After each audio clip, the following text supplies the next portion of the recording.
Manche übertreiben das Einschlafen. Ich habe 37 Tage lang biphasisch geschlafen. 2 Schlafphasen statt einer. Die Idee: mehr Fokus, mehr Energie, weniger Schlaf. Klingt super. Aber was passiert wirklich, wenn du das ausprobierst? Wirst du konzentrierter, produktiver oder einfach nur müde? Ich hab verpennt. Früher war es ganz normal, in 2 Phasen zu schlafen. Erst ein paar Stunden, dann wach und dann wieder schlafen. Heute schlafen die meisten monophasisch. Eine Phase. Es gibt auch andere Konzepte wie polyphasisch, da schläft man dann in vielen kleinen Etappen. Das ist aber kaum erforscht und gilt als sehr schwer durchzuhalten. Biphasisch soll das Beste aus beiden Welten kombinieren. Nachts kürzer schlafen und mittags kurz ausruhen. Das soll helfen, wacher und konzentrierter zu sein, mehr Energie zu haben und klarer zu denken. Aber es gibt noch nicht genug Studien dazu. Also finde ich einfach selbst raus. Heute Nacht um 3 Uhr geht's los. Ich habe keine Ahnung, wie das funktionieren soll. Ich weiß auch gar nicht, was die positiven Effekte sind. Ich habe vom biphasischen Schlaf schon oft gehört. Ihr habt euch ja schon ewig gewünscht, dass ich das mache. Und jetzt mache ich's. Wieso 3 Uhr? Die Regeln. Ich habe meine perfekte Schlafenszeit vor ein paar Jahren medizinisch bestimmen lassen. Mein aktueller Schlaf basiert darauf. 7,5 Stunden. Und das wird sich jetzt ändern. Ich schlafe jetzt von 22 bis 3 Uhr nachts. Und dann nochmal von 11:30 Uhr bis 13 Uhr. Damit komme ich insgesamt auf 6 Stunden 45. Und diese Zeiten ziehe ich auch am Wochenende durch. Aber wieso eigentlich diese krummen Zahlen? Das hat mit Schlafzyklen zu tun. Von wem ist diese VHS? Egal, dann halt so. Also meine neuen Schlafzeiten orientieren sich an natürlichen Schlafzyklen. Die haben wir alle. Ein Zyklus dauert etwa 90 Minuten. Optimal ist es, am Zyklusende aufzuwachen. Dann ist man wach und erholt. 4 Zyklen plus Einschlafpuffer ergeben bei mir 6 Stunden 45. Der Nachtschlaf deckt den Tiefschlaf ab und der Mittagsschlaf den REM-Anteil. Tiefschlaf regeneriert den Körper, stärkt das Immunsystem, bringt Energie und REM-Schlaf unterstützt Gedächtnis und Verarbeitung. Durch die Aufteilung bleibt die Erholung trotz kürzerer Gesamtschlafzeit erhalten und... Sorry, super peinlich. Hallo? 7 Tage. Nein, 37. Also, was brauche ich, damit die Umstellung gut funktioniert? Seinen Schlaf umzustellen kann schnell schiefgehen. Unregelmäßiger Schlaf erhöht das Risiko für Depressionen und Angst. Deshalb achte ich auf Routinen, die den Übergang erleichtern. Morgenlicht stabilisiert den Takt. Dunkelheit mittags hilft beim Einschlafen. Ein Temperaturabfall signalisiert Ruhe, also das Schlafzimmer nicht heizen. Atemübungen fahren runter. Und ein fester Ablauf verankert diesen Rhythmus. Koffein und schweres Essen stören ihn eher. Ruhe und Konstanz sind alles. Und warum mache ich das alles? Weil ich einen wichtigen Grund habe. Ich muss ein 110 Seiten Drehbuch für fertigstellen. Und ich bin aktuell zu langsam, deswegen hoffe ich, dass der biphasische Schlaf mir hier helfen wird. Und für die entsprechende Klarheit und den richtigen Fokus habe ich mich erneut mit einem Buch auseinandergesetzt, das ich euch auch nur empfehlen kann. Abgelenkt von Johann Hari. Das Buch erklärt, warum wir so oft den Fokus verlieren und hilft, ihn zurückzubekommen. Gerade während meiner Umstellung auf biphasischen Schlaf passt das perfekt. Und da ich beim Einschlafen nicht lesen kann, habe ich es gehört. Auf Bookbeat. Mit Bookbeat kann ich Bücher lesen, während ich meine Augen schließe. Wach, unterwegs und auch zu Hause beim Einschlafen. Bookbeat hat über 800.000 Hörbücher. Von Ratgebern wie Abgelenkt über die 3 Fragezeichen bis zu klassischen Hörspielen bietet Bookbeat eine gefühlt endlose Auswahl für entspannte und informationsgeladene Stunden. Und für mich aktuell perfekt ist die Schlummerfunktion, mit der ich bestimmen kann, wann das Buch automatisch langsam aufhört. Ideal zum Einschlafen. Mit dem Link in der Videobeschreibung könnt ihr Bookbeat jetzt 2 Monate lang kostenlos testen und schauen, ob es euch auch so sanft in den Schlaf wiegt, wie mich seit Jahren. Wenn das wirklich klappt, ist es ein echter Gamechanger. Wenn nicht, es sollte besser klappen. Ich schreibe nämlich gerade an einem wirklich, wirklich wichtigen Ding. Ich kann hier leider nicht ins Detail gehen, ist eine Riesennummer, viel Arbeit und ich hänge hinterher. Und dieser Zeithack sollte das jetzt ändern. Und die ersten Effekte, die ich erlebe, weisen auch darauf hin. Die sind nämlich unfassbar. Ich bin müde. Ich bin müde. Ich bin so müde. Ich bin so müde. Nicht die am ersten Tag. Auf was sitze ich denn eigentlich die ganze Zeit? Ein Brief. Mein Überlebensplan. Dösen, essen. 3 Uhr 15. Ich bin ganz okay aus dem Bett gekommen. Das mit diesen Schlafzyklen beachten war eine gute Idee. Ich bin also nicht müde, aber trotzdem fragt mein Körper sich, wieso bist du schon wach? Ich bin mal gespannt, wann heute die Müdigkeit kommt, aber ja. Und wenn ihr euch jetzt fragt, warum eigentlich 3 Uhr nachts und nicht 2 oder 5? muss ich euch antworten, ihr sprecht kein Wolf, aber vielleicht liegt ihr manchmal um 3 Uhr nachts wach. Da ist nämlich Wolfsstunde. Das ist der Moment, in dem bei den meisten von uns, bei den meisten Schlafrhythmen von uns, unser Wachhormon Cortisol steigt und das Schlafhormon Melatonin sinkt. Der Körper fährt also hoch. Deshalb wachen auch viele Menschen um 3 Uhr kurz auf oder fangen an nachzudenken und können dann nicht mehr einschlafen. Für mich aber ist es ein super Zeitpunkt, um den Tag zu starten. Ich fange meinen Tag an wie fast immer. Ein Glas Wasser und Yoga. Und dann beobachte ich etwas, das ich nicht erwartet hätte, vor allem nicht am allerersten Tag. Die ersten 1,5 Stunden sind jetzt um und ich muss sagen, ich bin echt wach. Yoga hat mich wach gemacht. Das Laufen auf dem Laufband macht mich, glaube ich, auch wach. Ich komme wirklich gut voran. Niemand stört, keiner ruft an, auch keine lauten Geräusche von der Straße oder Krankenwagen oder was einen sonst so rausbringt. Das ist gerade ein sehr, sehr cooler Fokus, den ich tagsüber mir immer hart erarbeiten muss. Und der ist jetzt so aktiviert. Das gefällt mir gerade sehr gut. Bleibt das jetzt so oder gibt es dafür eine Erklärung? Klar. Jenny, natürlich gibt es dafür eine Erklärung. Wie lange schaust du schon meine Videos? Frühmorgens ist der Cortisolspiegel natürlicherweise erhöht. Abgekürzt CAR, Cortisol Awakening Response. Und Cortisol ist vereinfacht gesagt ein Wach- und Aktivitätshormon. Es steigert Wachheit und Fokus. Bewegungen wie Yoga oder Laufen verstärken diesen Effekt zusätzlich. Daher ist Frühsport auch so gut. Gleichzeitig gibt es um diese frühe Uhrzeit weniger Reize und Ablenkungen und wir sind konzentrierter. Alles klar, weniger Input plus hoher Cortisolpeak gleich sehr konzentrierter Zustand. Perfekt.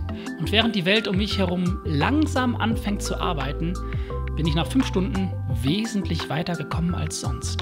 Draußen wird's hell.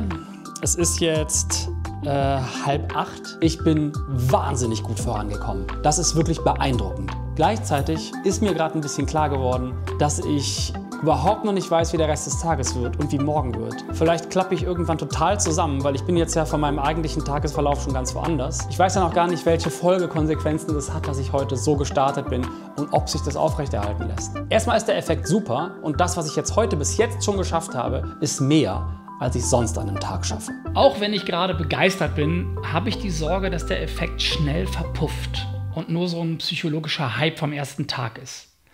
Und als ich dann nach und nach müder werde und vor allem langsamer, steht der zweite Schlaf an, mein Mittagsschlaf. Und darauf freue ich mich. Es ist 11 Uhr, ich bin wirklich müde, ich gehe jetzt schlafen. Die Produktivität ist schon eben so in der letzten Stunde ziemlich stark runtergegangen, also ist jetzt auch ein guter Zeitpunkt zu pennen. Ich bin mal gespannt, ob ich danach nochmal auf ein gutes Konzentrationslevel komme. Und ich bin gespannt, ob ich jetzt überhaupt einschlafen kann. Aber ich habe keine Routine darin, mittags zu schlafen. Dabei brauche ich diesen Schlaf jetzt umso mehr. Das ist wahr. Ich habe ja nur 4,5 Stunden geschlafen bis jetzt. Auf Dauer ist es viel zu wenig und ich bin jemand, der seine 7,5 Stunden schon braucht. Außerdem gehört ausreichend Schlaf zu den wichtigsten Dingen, die wir für unseren Körper tun können. Daher hoffe ich, dass meine zweite Schlafphase jetzt erfolgreich ist und ich erholt. Ich glaube, ich habe nicht geschlafen, aber ich habe jetzt einfach mal 1,5 Stunden hier gelegen, die Augen zugehabt. Ich fühle mich erholt, aber nicht so wie nach dem Schlafen. Vielleicht habe ich doch geschlafen, merke ich gerade. Ich muss irgendwie doch wach werden. Aber ich hatte nicht das Gefühl, dass ich geschlafen habe. Dann gibt's Mittagessen und einen ersten Effekt, der mich doch sehr überrascht. Denn er wird mir erst mit etwas Abstand zu meinem Mittagsschlaf wirklich klar. Okay, eine Sache merke ich auf jeden Fall nach dem Schlaf jetzt. Deutlich bessere Laune. Nicht, dass die davor schlecht gewesen wäre, aber es gibt jetzt schon nochmal so einen Boost an guter Laune nach dem 1,5 Stunden im Bett liegen. Jetzt geht's weiter. Nochmal ein bisschen arbeiten und dann in den Feierabend. Ist das ein Warnzeichen? Drehe ich jetzt durch? Jetzt? Als wäre ich nicht schon lange. Wir beruhigen uns alle mal wieder. Also, drehe ich jetzt durch? Nein. Mehr Energie oder bessere Laune nach kurzem Schlaf sind ganz normal. Daher sind Nickerchen ja auch so toll. Da kommen wir in die REM-Phasen und das pusht die Stimmung und fördert Aha-Momente. Problematisch wird es erst, wenn Erschöpfung, Reizbarkeit oder Konzentrationsprobleme über Tage bleiben. Aber so ein erster euphorischer Tag 1, wie ich ihn hier erlebe, ist meistens nur ein kurzer Effekt. Und das merke ich auch bald. Okay, Moment. Wie hat sich meine Arbeitszeit jetzt eigentlich erhöht? Vorher habe ich 7 Stunden gearbeitet und 1 Stunde Pause gemacht. Jetzt arbeite ich effektiv 8 Stunden und mache immer noch 1 Stunde Pause. Aber ich verschiebe meine ersten 3,5 Stunden der Arbeitszeit in eine ruhige, ungestörte Tagesphase. Die nutzbare, konzentrierte Zeit steigt dadurch deutlich stärker. Und am Ende des Tages bin ich immer noch wie auf einem High. Ich fühle mich jetzt zu diesem Zeitpunkt wacher als sonst, wenn ich meinen Arbeitstag beende. Ich war auf jeden Fall viel konzentrierter heute. Also die Frage ist wirklich, wie wirkt sich das auf Dauer aus? Weil, wenn das, was ich heute erlebt habe, wiederholbar ist und ich so arbeiten könnte, wäre das ein absoluter Gamechanger für mich beruflich. Weil kreativ arbeiten erfordert so viel Konzentration und so viel Ruhe auch. Und da die Nacht zu nutzen und gleichzeitig irgendwie zwischendurch nochmal zu schlafen, damit neuer Energie ranzugehen, das klingt so einfach, aber ich habe es noch nie probiert. 6 Tage. Ah, ja, danke. Also den Rest des Tages verbringe ich entspannt. Die Drehbucharbeit war super, aber trotzdem habe ich Bedenken.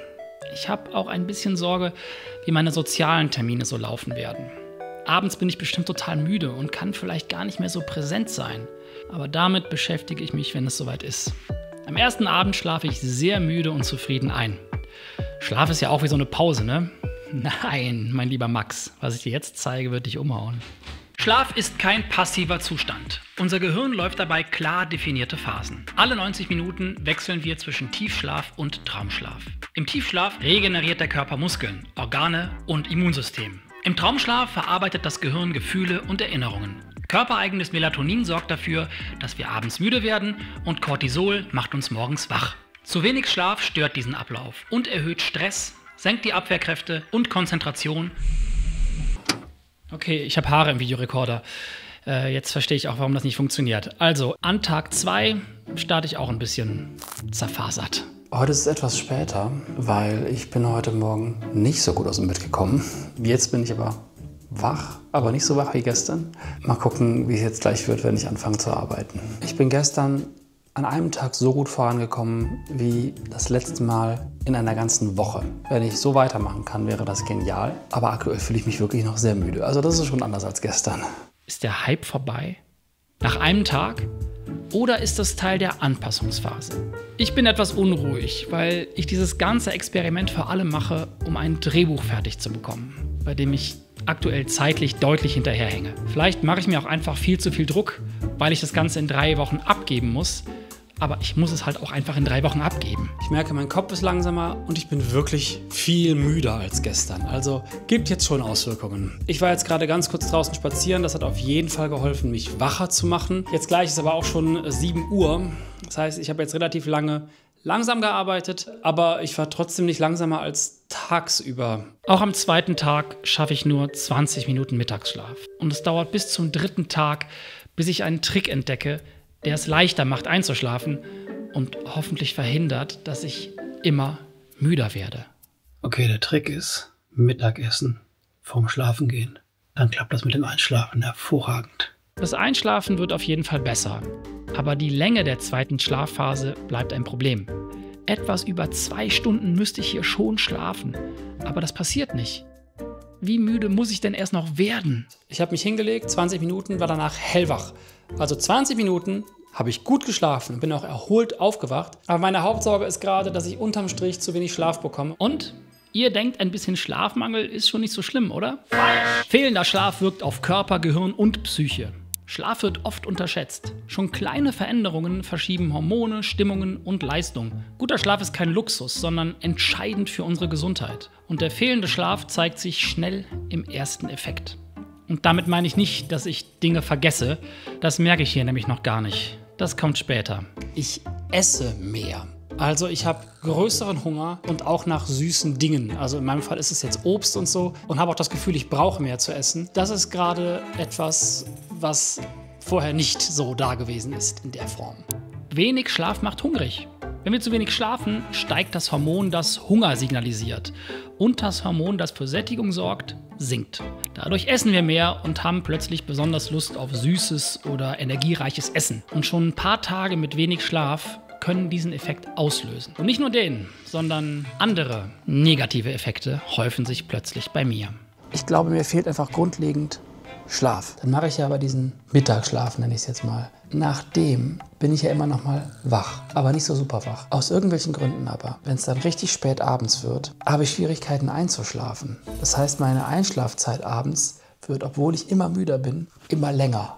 Ein Problem ist, dass meine nächtlichen Schlafzyklen nicht mehr funktionieren. Meine Einschlafzeit wird länger und alles verschiebt sich. Ich wache jeden Morgen müde auf, kann mittags nicht richtig schlafen und so fehlen mir am 5. Tag einige Stunden Schlaf. Und zwar, hier die Antwort steckt in diesem Briefumschlag. 7 Stunden? Ja, die Folgen des Schlafmangels zeigen sich immer deutlicher. Aber das ist nur ein Vorgeschmack auf die Mischung aus positiven und negativen Effekten, die noch kommen. Wie müde kann ich werden? Und was passiert, wenn ich mitten in meinem wichtigen Drehbuchtermin wegpenne oder ihn komplett verschlafe? Viel gruseliger finde ich aber die Auswirkungen auf mein Gehirn, die sich jetzt schon langsam anbahnen. Ich bin auf jeden Fall schlechter gelaunt, ich bin aggressiver, würde ich sagen. Das war nicht der Plan. Ich will positive Experimente machen. Ich muss nicht unnötig leiden. Zum Glück gibt es eine zweite Variante, die wieder näher an meinem ursprünglichen Schlaf liegt. Ich schlafe von 23 bis 5 Uhr morgens. Das sind 4 abgeschlossene Zyklen, insgesamt 6 Stunden Schlaf. Und am Tag schlafe ich von 13 bis 14.30 Uhr. Und das ist ein Zyklus, 90 Minuten. Damit spare ich immer noch 30 Minuten. Müdigkeit überstehen dank Extreme. Nachdem ich das Wochenende zur Eingewöhnung genutzt habe, startet der erste Tag gut, aber auch nicht ohne Druck. Mein Drehbuchtermin rückt näher, aber die Seiten füllen sich langsamer als am ersten Tag. Also ich glaube, es verwischen sich gerade 2 Dinge so ein bisschen. Einmal dieser neue Schlafrhythmus und zum Zweiten unter Druck gerade etwas fertig bekommen müssen, was gut sein soll. Was ich auch einfach möchte, dass es gut ist. Aber heute hat es wieder ganz gut funktioniert. Deswegen bin ich mir gerade nicht sicher, ob es jetzt gerade die neue Woche, der neue Push ist oder ob ich jetzt einen besseren Rhythmus finde. Das wird sich jetzt in den nächsten Tagen noch zeigen. Aber ich bin heute doch mit deutlich mehr Spaß bei der Sache wieder und mehr Fokus. Aber es ist auch tatsächlich eine schwierige Aufgabe, die ich gerade habe da, arbeitsmäßig. Sehr kreativ, sehr kompliziert, in Kombination, ist einfach ein komplexes Drehbuch. Ich glaube, da hilft natürlich nicht, wenn man das mitten in so einem Experiment macht. Andererseits mache ich das Experiment gerade, weil ich mehr Zeit brauche und mehr Fokus. Und das in der normalen Arbeitszeit nicht gut geklappt hat. Und jetzt bin ich mal gespannt, wie es in der zweiten Woche läuft, weil in diesen 4 Wochen muss ich ein Ergebnis erzielen. Und wenn es in der zweiten Woche jetzt wieder nicht gut läuft, werde ich das Experiment abbrechen. Ja, aber alles andere wäre auch... Bitte?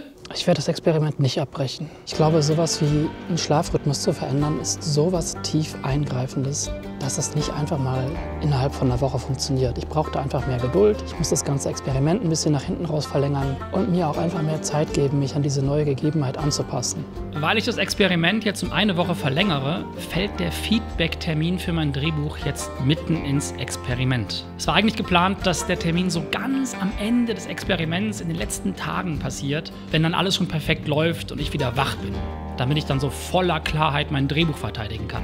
Gleichzeitig steht jetzt eine Woche voller später Termine an. Also ich kann nur hoffen, dass ich nicht nach und nach komplett müde bin, weil ich jetzt mehrfach abends noch Leute treffe. Aber das wird schon nicht passieren. Nach 14 Tagen sollte sich doch jetzt etwas Gewöhnung eingestellt haben, oder?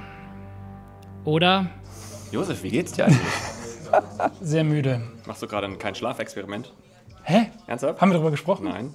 Biphasischer Schlaf. Oh Gott, okay. Es müsste jetzt langsam sowas wie eine Gewöhnung einsetzen, dass ich nicht mehr die ganze Zeit müde bin. Tut's aber nicht. Nee, hat noch nicht geklappt. Ich sag's dir nur ungern, aber du siehst auch müde aus. Und woran das liegen könnte, habe ich die Biochemikerin Dr. Shantni Kumar gefragt. Und die hat mir ihre Antwort geschickt.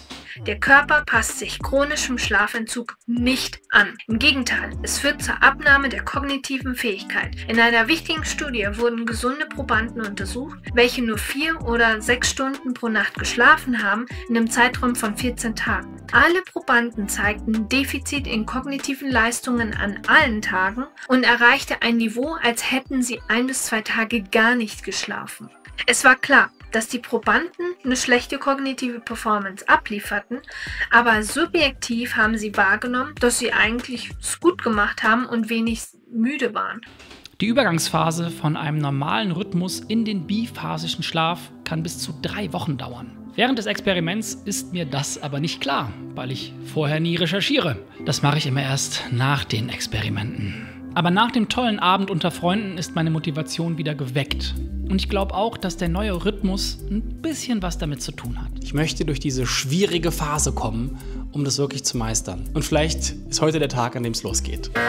Ich schlafe weiter nur maximal 45 Minuten am Nachmittag. Ich komme nicht auf meine 90 Minuten. Manchmal schaffe ich es gar nicht richtig einzuschlafen. Inzwischen probiere ich es mit autogenem Training, Meditation, leichtem Yoga und weiteren beruhigenden Maßnahmen, aber ich komme mittags einfach nicht runter. Dann bin ich auf einer Party von Julian Bam und Rezo eingeladen und die ist wirklich spät. Hier rettet mich die soziale Interaktion. Ich treffe viele Leute aus der Szene. Ich habe lange schöne Gespräche, unter anderem mit Rezo und seinem Team und erlebe eine bunte Party. Es wird für eine Weile der schönste Abend bleiben. Denn danach stürze ich leider etwas ab. Also ich bin jetzt müde, aber ich bin trotzdem voll wach von diesen ganzen Interaktionen mit diesen ganzen Menschen. Und ich glaube, ich kann jetzt gar nicht so schnell einschlafen. Das heißt, es kann sein, dass das eine sehr, sehr kurze Nacht wird. Deswegen gehe ich jetzt schnell ins Bett. Liegst du gerade schon im Bett? Dann schlaf. Schau das Video morgen zu Ende. Du brauchst den Schlaf. Ich warte einfach hier, bis du eingeschlafen bist, okay? Okay, ich warte nicht. Ich bin viel zu ungeduldig, Lena. Es geht weiter. Es ist echt ärgerlich, dass ich kein Koffein zu mir nehme und nicht mal grünen Tee. Und kleine Hilfsmittel wie Magnesium bringen keinen spürbaren Effekt. Und auch in der zweiten Woche habe ich das Gefühl, dass ich meine Arbeit nicht gut schaffe. Und gleichzeitig verschlechtert sich meine Laune. Ich habe zwar das Hoch am Morgen... Stopp! Diesen Quatsch machen wir diesmal nicht. Ich habe zwar das Hoch am Morgen und auch nach dem kurzen Mittagsschlaf oder wach rumliegen, aber dauerhaft zeigt sich ein Problem, das mir nur langsam klar wird. Ich beginne zu verschwinden. Es geht mir deutlich schlechter als ohne biphasischen Schlaf. Vielleicht ist es noch so eine Übergangsperiode, aber ich bin privat zum Beispiel nicht mehr richtig da, weil die Energie tagsüber so abgezogen wird und nach dem zweiten Schlaf gibt es so ein kurzes Hoch, aber dann falle ich so tief und dann komme ich einfach nicht mehr hoch. Dann komme ich nicht mehr in so einen Zustand, wo ich was aufnehmen kann. Und Soziales ist ein Problem. Abends bin ich nicht mehr für Freunde verfügbar, weil ich, Zitat, wie auf Standby bin. Und das möchte ich nicht. Ich möchte präsent sein. Ich möchte mitbekommen, was meine Freundinnen und Freunde erzählen. Und jetzt gerade ist es einfach nicht gegeben. Ich bin einfach nicht ganz da. Es geht mir nicht so schlecht, dass ich jetzt sofort abbrechen möchte, weil ich habe ein bisschen die Hoffnung, dass es sich noch so einpendelt. Ich habe jetzt mal versucht, nachdem ich mittags 20 Minuten geschlafen habe und wieder wach war, ein paar Stunden später nochmal 20 Minuten zu schlafen. Klappt gar nicht. Und? Ihr denkt jetzt, ich breche ab, weil ich... Denn jetzt passiert etwas Seltsames. Es fällt mir vor allem erst im Schnitt dieses Videos auf. Ich erzähle ja die ganze Zeit, dass ich nichts mehr schaffe, alles an mir vorbeizieht und der Schlafmangel mich unproduktiv macht. Aber das stimmt nicht ganz. Alles dreht sich und es passiert etwas komplett Verrücktes. Mein Übermut dankt euch. Okay, jetzt reicht's. Anrufer blockiert. In der 3. Woche komme ich so gut voran, dass ich immer wieder Zeit habe, mich meinem Arbeitszimmer zu widmen. Ich verkaufe meine alten Möbel über Kleinanzeigen und auch noch sehr viel mehr Technik über verschiedene Websites. Von dem Geld kaufe ich mir neue Möbel und stelle den ganzen Raum um. Ich verbessere mein Arbeitsumfeld, entferne Ablenkungen und das mache ich alles in den kleinen Pausen, die ich tagsüber habe. Das ist ein positiver Effekt. Allerdings hat das Ganze auch 2 Schattenseiten. Ein Problem ist, dass ich das in einer Art Hyperfokus mache, der mich nicht runterkommen lässt. Ich arbeite immer an etwas. Und wenn es nur das Umplanen des Raumes hier ist. Viel gruseliger ist aber der Grund, warum mir das während des Experiments gar nicht klar ist. Ich glaube, mein Gehirn funktioniert nicht mehr ganz richtig. Liegt das am Schlafmangel oder bin das einfach ich? Ja, wahrscheinlich der Schlafmangel. Zu wenig Schlaf verändert die Aktivität im präfrontalen Kortex in unserem Gehirn. Das schwächt Impulskontrolle und Selbstwahrnehmung. Gleichzeitig ist das Belohnungssystem in solchen Momenten überaktiv, was Hyperfokus begünstigt. Man ist konzentrierter. Man merkt dabei aber oft nicht, wie erschöpft man eigentlich ist. Schlaf ist nicht nur Erholung. Im Tiefschlaf entfernt der Körper Abfallstoffe aus dem Gehirn.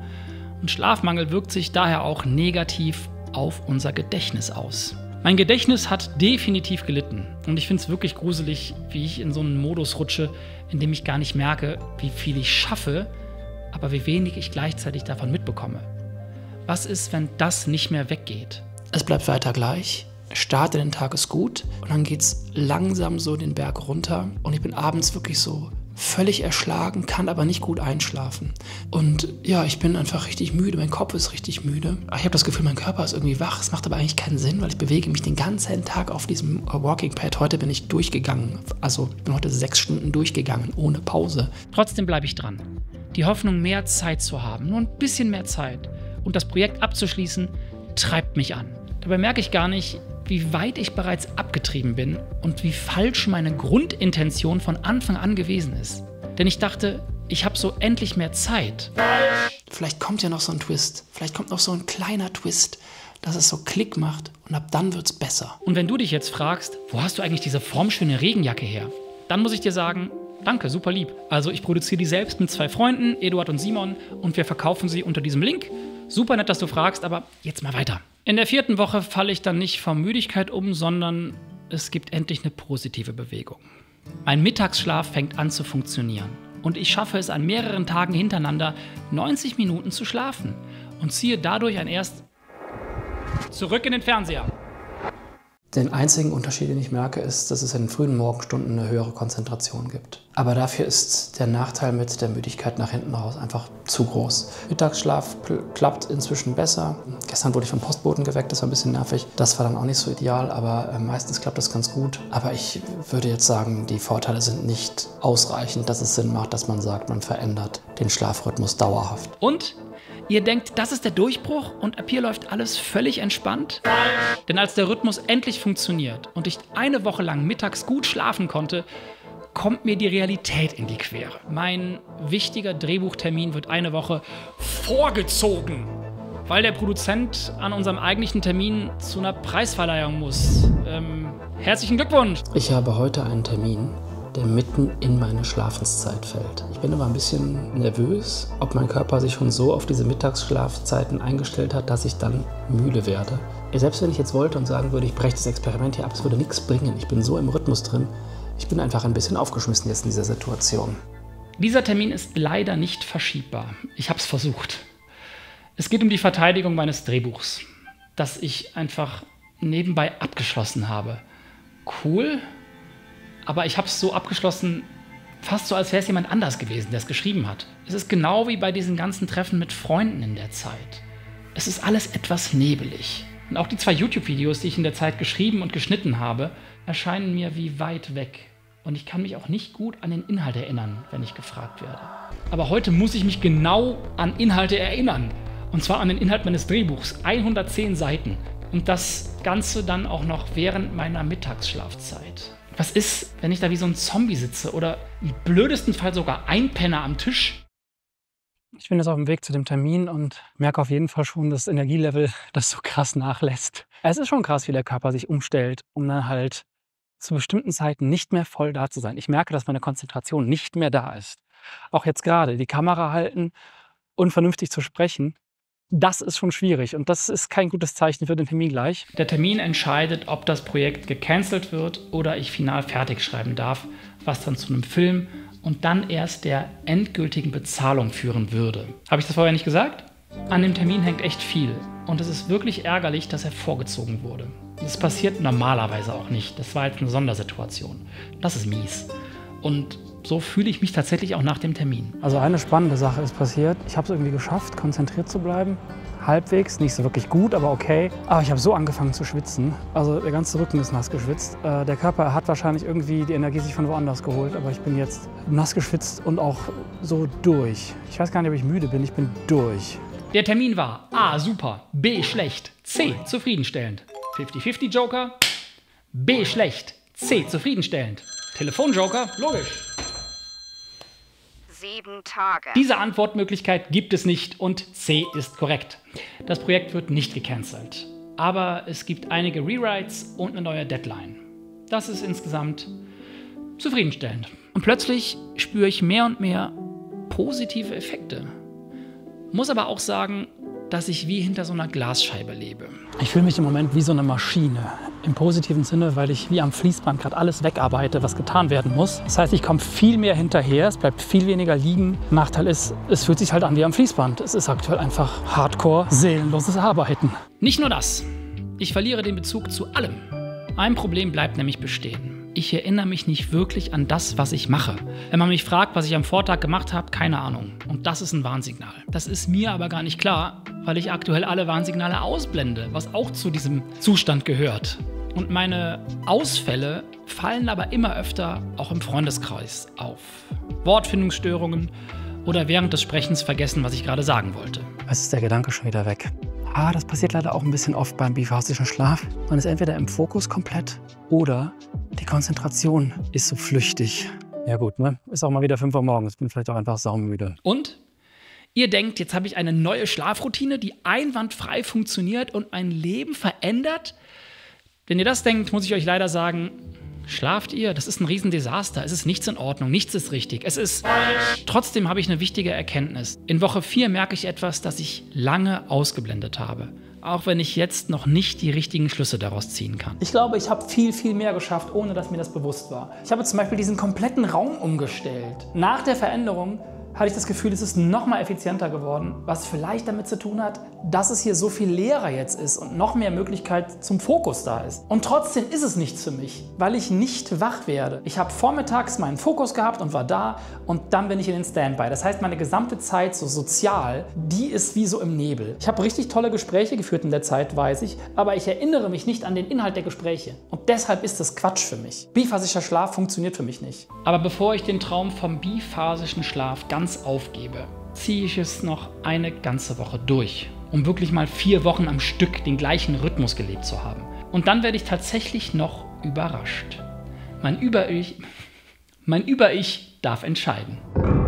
Also ich habe wirklich doch unterm Strich mehr geschafft, muss ich einfach sagen. Aber auch so auf den letzten Metern. Ich dachte halt, das schaffe ich nicht. Und dann zack, an einem Tag habe ich irgendwie alles geschafft, wo ich dachte, das dauert jetzt noch irgendwie bis nächste Woche brauche ich dafür.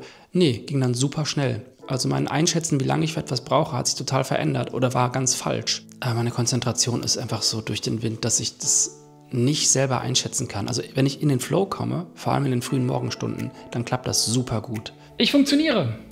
Es funktioniert. Aber es hat einen Preis. Und ich weiß nicht, ob ich bereit bin, den langfristig zu zahlen. Die biphasische Methode hat dafür gesorgt, dass ich schneller fertig geworden bin mit fast allem, was ich gemacht habe. Es trifft nur auf ein Projekt zu, wo es nicht geklappt hat. Der Nachteil ist aber, ich bin sozial nicht mehr da. Die Überbelastung kann jetzt enden. Ich kann ab heute wieder normal schlafen. Aber geht das überhaupt? Oder dauert das jetzt wieder Wochen, bis ich wieder klar im Kopf bin? Also bis dieser Nebel weg ist? Man kann auf lange Sicht die Aufmerksamkeit natürlich wiederherstellen. Jedoch die negativen Folgen des Schlafentzugs auf das Gehirn können nicht ausgeglichen werden. Die nächsten Tage zeigen, wie tief das Experiment in meinen Rhythmus eingegriffen hat. Ich bin heute Morgen 10 Minuten vor der Uhrzeit aufgewacht, zu der ich sonst aufstehe. Dann habe ich mich umgedreht und bin direkt wieder eingeschlafen. Also das hat echt gut geklappt. Und tatsächlich finde ich schnell zu meinem Rhythmus zurück. Und obwohl der Nebel sich langsam lichtet, kristallisiert sich ein langfristiger Effekt heraus, der auch bis zum heutigen Zeitpunkt nicht verschwunden ist. Also eine Sache ist durch das Experiment ganz sicher passiert. Ich bin viel effizienter geworden. Ich weiß nicht genau, warum das etwas ist, was sich mit in meinen Alltag übertragen hat, aber ich bin fokussierter, mehr bei der Sache und schaffe meine Arbeit schneller, ohne Qualität zu verlieren. Vielleicht hat es mit der Umstellung des Raumes zu tun. Es ist auf jeden Fall etwas, worüber ich sehr glücklich bin, weil es für mich im Arbeitsalltag sehr viel positiv verändert hat. Vermutlich ist es eine Mischung aus Gewöhnung und Training. Über Wochen habe ich mein Gehirn auf klare Fokuszeiten konditioniert. Auch wenn der Rhythmus jetzt weg ist, bleibt die Struktur. Und genau das ist der positive Effekt dieses gescheiterten Experiments. Wieso gescheitert? Weil ich komplett zerfasert bin? Nicht mehr ganz da? Fehler mache? Nein. Ich habe sehr viel über Schlaf gelernt. Aber meine Grundintention war von Anfang an falsch. Und eigentlich weiß ich das. Die Grundidee, mehr Zeit zu haben, ist ein Trugschluss. Zeit ist kein Rohstoff, den man vermehren kann. Wir haben alle ein festes, endliches Kontingent. Mehr gibt's nicht. Und kein Mensch weiß, wie viel er oder sie wirklich hat. Und der Versuch, durch Hacks oder Optimierung mehr rauszuholen, führt oft nur zu noch mehr Druck und Selbstüberforderung. Statt mehr Zeit zu gewinnen, verschiebt man eigentlich nur die Grenze und verliert dabei oft das Wesentliche, nämlich bewusst zu entscheiden, wofür man seine begrenzte Zeit einsetzen möchte. Also, meine Grundintention war falsch, weil ich Zeit maximieren wollte, statt sie gezielt zu gestalten. Und ich glaube, das ist meine wichtigste Erkenntnis aus diesen 37 Tagen Schlafexperiment. Ja? 7 Tage. Hast du eine neue Nummer? Denk dir noch mal was Neues aus. Du sollst 7 Tage lächeln. Ja, das mache ich ein anderes Mal. Nächstes Mal beschäftige ich mich endlich mit Proteinfasten. Ja, Mäuse. Und falls ihr euch fragt, wie es mir zum heutigen Zeitpunkt geht, nehmt die Anfangsbuchstaben des ersten Satzes dieses Videos. Bis bald.